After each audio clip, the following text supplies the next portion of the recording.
उत्तर प्रदेश के एक छोटे से कस्बे में सरस्वती इंटर कॉलेज नाम का एक पुराना स्कूल था। लोगों का कहना था कि इस स्कूल के पुराने साइंस ब्लॉक में कई साल पहले एक छात्र की संदिग्ध मौत हुई थी। तब से रात के समय वहां अजीब अजीब आवाजें आती थीं, लेकिन शहर के ज्यादातर लोग इसे वहम मानकर भूल चुके थे। राहुल, जो क्लास 11 में पढ़ता था, पढ़ाई में तेज तो था पर थोड़ा जिद्दी भी। इम्तिहान करीब थे और उसकी आदत थी कि वह अकेले शांत जगह में पढ़ाई करता था। एक रात वह लाइब्रेरी में पढ़ते पढ़ते लेट हो गया। गार्ड ने उसे बार बार आवाज देकर बाहर आने को कहा, लेकिन राहुल ने कहा, बस 5 मिनट और मैं नोट्स खत्म कर लूं। गार्ड गेट बंद करके चला गया और राहुल अकेला स्कूल के अंदर रह गया।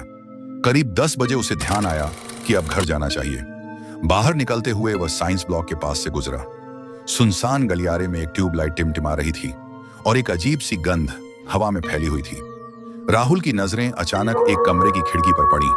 अंदर कोई बैठा हुआ दिखाई दिया।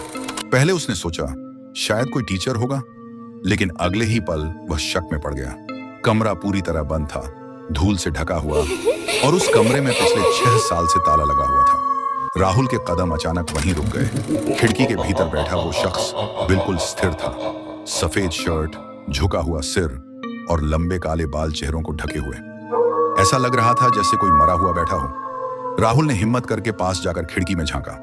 तभी अचानक वह आकृति तेजी से हिली और खिड़की पर अपना चेहरा चिपका दिया। राहुल का दिल जैसे रुक गया। चेहरा इंसानी था ही नहीं, आंखें गहरे काले गड्ढों जैसी और मुंह इतना फटा हुआ कि गाल की नसें तक दिख रही थीं। राहुल घबराकर पीछे हट गया। उसकी सांसें तेज हो गईं। वह भागने लगा, लेकिन तभी पूरे ब्लॉक की लाइट एक साथ बंद हो गई। आसपास सिर्फ अंधेरा और सन्नाटा। उस अंधेरे में उसे एक खुरदुरी आवाज सुनाई दी, क्यों देखा, क्यों देखा? आवाज दीवारों से टकरा टकरा कर गूंज रही थी। राहुल ने मोबाइल निकाला, लेकिन नेटवर्क गायब था। उसने टॉर्च ऑन की, पर जैसे ही रोशनी जली, उसके सामने लंबी परछाई खड़ी थी, उसी कमरे वाली परछाई। राहुल ने पीछे देखे बिना दौड़ लगा दी। सीढ़ियों की तरफ पहुंचा, पर वहां किसी ने बेरहमी से लोहे की मेजें फेंक कर रास्ता बंद कर रखा था। उसको महसूस हुआ कोई उसके पीछे पीछे चल रहा है। हर कदम पर कदमों की वही खुरदुरी आवाज, थक थक थक। डर उसके पैरों में घुल चुका था। वह दूसरी ओर के कॉरिडोर में भागा और प्रिंसिपल रूम की ओर भागने लगा। दरवाजा खुला था। राहुल भीतर घुसा और कसकर बंद कर दिया। कुछ सेकंड शांति रही। अचानक बाहर से कमरे पर जोरदार धमाका हुआ। धड़ाम! राहुल कांपने लगा। वह टेबल के नीचे छिप गया। उसके कानों में फिर वह आवाज आई, यहां से कोई नहीं जाता। कमरा ठंडा होने लगा, जैसे किसी ने बर्फ बारिश कर दी हो।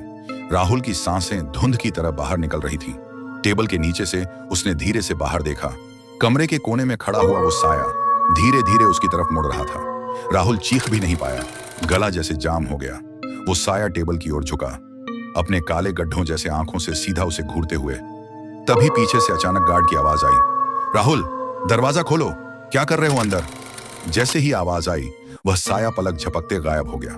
राहुल ने हिम्मत करके दरवाजा खोला और बाहर भाग गया। गार्ड उसे घर तक छोड़कर आया।